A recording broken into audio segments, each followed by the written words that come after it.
অলিম্পিকের ১০০ metre air পিস্তলের event.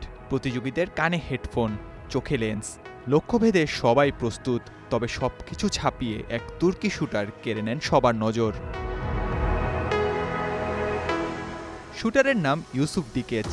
ভাবলে শিন ইউসুফের শারীরিক ভঙ্গি এ আকর্ষণের মূল কারণ। ইভেন্টে সবাই যখন অত্যাধুনিক সব গিয়ার নিয়ে নামেন, সেখানে ইউসুফ ছিলেন অনেকটাই সাদামাটা।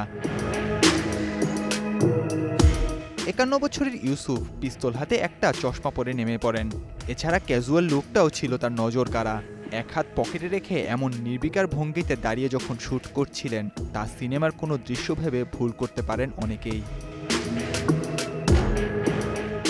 নেট দুনিয়ায় মুহূর্তেই ছড়িয়ে পড়ে ইউসুফের শ্যুটের ভিডিও।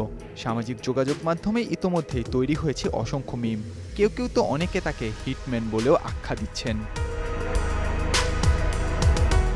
বাস্তবে হিটম্যানের চেয়ে কম কিছু নন তুরস্কের এই অ্যাথলেট। তুর্কি সেনাবাহিনীতে একসময় কাজ করেছেন ইউসুফ।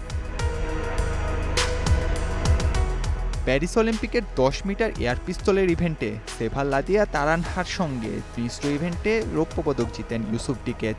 ফাইনালে সার্বিয়ার শুটার দামির মিকেচের কাছে অবশ্য হেরে যান তিনি।